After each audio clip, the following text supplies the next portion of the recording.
Kalau misalnya kita kilas balik sedikit ke almarhumnya Afan gitu ya. Dia itu niatnya pengen nganterin makanan kan. Beliau itu ditarik. Ya kan oleh sekelompok orang nih. Ya kan oleh sekelompok orang. Dia ini kan nggak punya barisan sebenarnya karena memang niatnya kan bukan ikut demo. Nah, provokator itu selalu akan nyari satu orang yang dikorbanin. Lone wolf. Pasti akan ada indikasi ke situ karena kalau nggak begitu nggak bakal ada letupan lainnya. Pertanyaan yang mau saya tanyakan sebenarnya. Oh tenang, saya udah Ada rencana Bang? Iya, operannya keren banget nih Bang Amos nih sebenarnya. Openingnya udah nih. Ada Udah rencana langsung Bang Ali. masuk itu. Iya. Tapi yang menarik untuk dibahas juga adalah parliamentary threshold hari ini sudah dihapus oleh MK. Ya, Sehingga itu semua partai bisa mengusung. Harusnya, idealnya di pemilu Parlemen atau selanjutnya- presiden? Presidensial, saya ralat. Iya. Presidensial Ya. threshold, dua-duanya sebenarnya sudah dianulir oleh MK. Tapi dalam hal ini parliamentary threshold itu masih diomongin. Masih digodok. Masih Ya. digodok. Kapan berapa dan tahapan-tahapannya bagaimana ini kan belum ditentukan secara resmi. Khusus untuk presidensial threshold memang juga sudah dihapus. Harusnya pemilu selanjutnya ini lebih menarik. Ruang tandingnya lebih besar, nama-nama yang ikut bertanding harusnya lebih banyak, dan di sanalah ruang demokrasi itu bisa menjadi lebih menarik. Nah, Bang Ali kalau punya partai sebenarnya bisa maju. sebenarnya secara nggak langsung beliau ini pengen bilang, artinya Perindo itu siap masuk gelanggang. Kami selalu ada di gelanggang. Kami selalu ada di gelanggang mendukung pemerintah. Hari ini ketua umum kami datang. Gitu. Jadi kami ada di gelanggang. Alhamdulillah. Tapi kalau menurut Mas Amos sebagai praktisi partai politik sendiri, kalau melihat presidensial threshold dihapus sendiri, bakal banyak muncul calon-calon dari anak muda atau 4L nih, lu lagi. Oh, kalau kayak gitu yang jawab harusnya yang memang sudah jadi relawan. Karena relawannya menang, kan gitu. Kan kalau kita kan takut salah. Kalau relawannya menang justru pertanyaannya tafsirnya bagaimana ini? Jadi Kan gimana pemenang juga. Oh, kami baru bergabung di akhir. Oh, baru bergabung dia. Iya, mungkin Mas Ali dulu. Intinya menang kan. Jadi siapapun yang menang, Anda menang. Iya. Oke, kita balik lagi ke tema anak Ya, muda. soal anak muda Ini nih. kan sekarang nih udah era digital, sudah Yes. maju. Nah, kira-kira masih perlu nggak sih mahasiswa itu turun ke jalan untuk menyuarakan aspirasinya atau cukup lewat media sosial karena memanfaatkan digital atau memang ya perlu ada eskalasi turun ke jalan gitu agar didengar gitu. Gimana nih menurut Saya kira anak sebenarnya muda kita ini? ya, saya kira sebenarnya di fase kehidupan kita sekarang itu pilihannya itu ada banyak ya. Pilihannya itu ada banyak, nggak cuma sekedar turun ke jalan gitu. Bagi mereka yang mungkin hanya hobi menulis, terus kemudian ngedesain, terus kemudian bikin video, ya silakan sampaikan tuntutan, aspirasi atau apapun lewat sosial media gitu.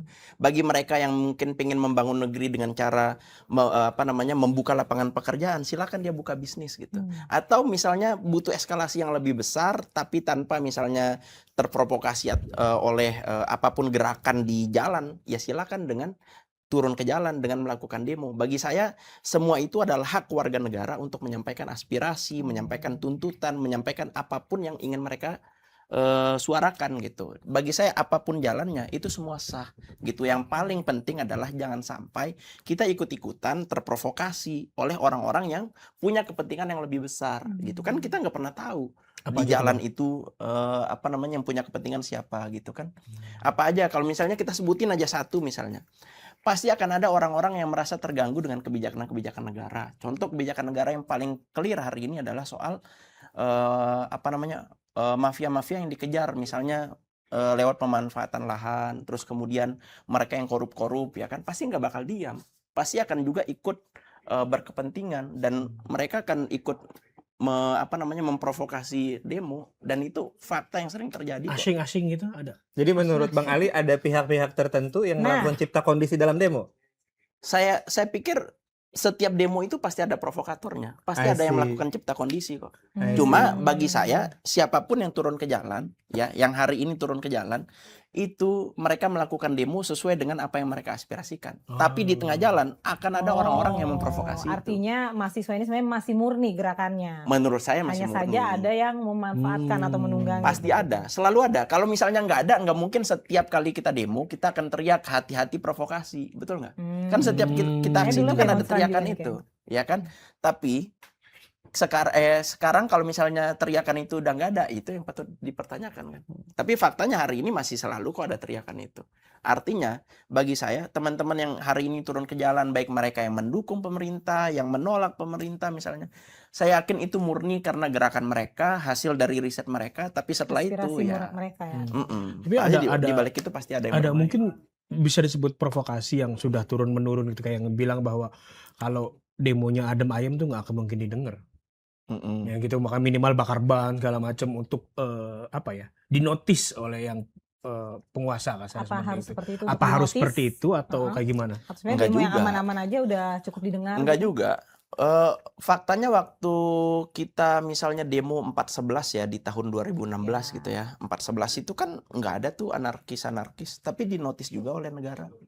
Di demo 212 sangat damai sekali. Tapi nggak ada itu nggak ada yang rusuh gitu. Dinotis juga oleh negara. Bahkan saya ingat banget, saya waktu itu di mobil komando 2016 itu. 2016 saya di mobil komando, saya lihat kok orang-orang yang memprovokasi. Saya lihat sendiri pakai masker ya kan, pakai baju serba hitam, tiba-tiba bawa bambu gitu kan. Ya. Itu kelihatan mereka yang memprovokasi dengan mereka yang memang niatnya demo ya untuk menyuarakan Ada aspirasi. ciri khusus kan sih dari abang yang sering lapangan kalau Biasanya kalau kita abang-abangan demo. iya Abang-abangan demo. Abang-abangan demo gitu kan. Ya pasti kan ngasih tahu dulu ini clue-nya seperti ini ya. Nanti pasang kata tanda sandi misalnya. kata Sandi, bukan Sandiaga Uno ya.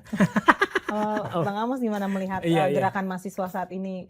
Mereka masih murni dan dengan era digital lo kayak gimana? Betul, di era digital seperti ini, apakah masih efektif mereka untuk turun ke jalan? Karena kan kita lihat nih besok mau turun ke jalan lagi nih dari BEM UI kan. Artinya kan nih turun terus ke jalan nih. Artinya ada yang belum didengar gitu. Saya Sehingga sih mereka nggak bisa turun terus. bicara untuk landscape yang lebih besar ya, karena beberapa waktu yang lalu juga ada pengkondisian di mana beberapa elit-elit politik, politik mahasiswa, para mahasiswa yang memang ternyata bahkan mengakui menerima logistik bahkan. Jadi itu ada dua hal. Pertama, siapa itu yang menerima logistik itu? salah satu kampus. Oh, salah satu kampus. Yang itu sudah kan ramai abang. itu ya. Tapi itu tidak Gua nggak menyerahkan, tidak mengeneralisir. Nggak boleh. Tapi bukan dari kampus saya ya. Saya Kepancing UI dia. UI enggak gitu. Makanya tadi saya bilang saya tidak maksudnya enggak menguap ke atas. Enggak nerima. Enggak Kalau yang nerima. terakhir gitu, bahwa ada kasus-kasus kita nggak tahu. Nah, tapi memang dari mungkin kalau anak-anak UI turun, Trisakti turun, itu saya lebih cukup percaya karena memang secara biasanya aksi-aksinya itu ada kajiannya juga, ada jelas perjuangannya artinya apa. masih murni ya, suara mahasiswa yang memang ingin menyuarakan aspirasi. Batasnya sampai kapan sih kalau misalkan ini demonya masih murni dan demonya kayaknya ada kepentingan deh. Biar Apa kita nih yang notice membedakan gitu. demo murni?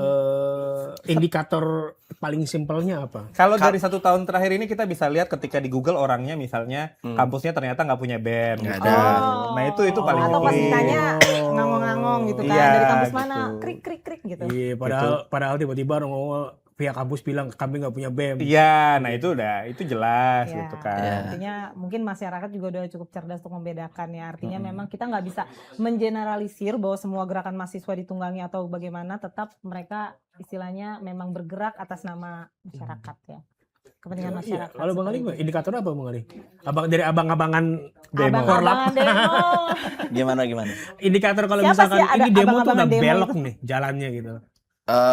Kalau saya sih gini, intinya kalau kita bicara aturan misalnya unjuk rasa ya, kalau unjuk rasa turun ke jalan gitu kan ada aturannya, mulai dari perizinannya ya kan, terus kemudian batas waktunya kan jam 18 gitu ya. Kalau misalnya kita kilas balik sedikit ke almarhumnya Afan gitu ya, di 2025 kan almarhum itu kan sebenarnya dia itu niatnya pengen nganterin makanan kan. Dan ada satu video yang kalau nggak salah waktu itu saya lihat itu beliau itu ditarik, ya kan oleh sekelompok orang nih, ya kan oleh sekelompok orang. Dia ini kan nggak punya barisan sebenarnya karena memang niatnya kan bukan ikut demo, dia kan memang untuk antar makanan. Nah provokator itu selalu akan nyari satu orang yang dikorbanin. Lone wolf. Jadi ada indikasi ke situ ya. Pasti akan ada indikasi ke situ karena kalau nggak begitu nggak bakal ada letupan lainnya. Karena itu yang kemudian menciptakan. Padahal sebenarnya di awal kan nggak sampai sejauh itu, nggak sampai bakal rame terus Iya, kemudian meledak ada banget gitu ya. penjarahan, pembakaran di mana-mana, kan nggak sampai sejauh itu sebenarnya.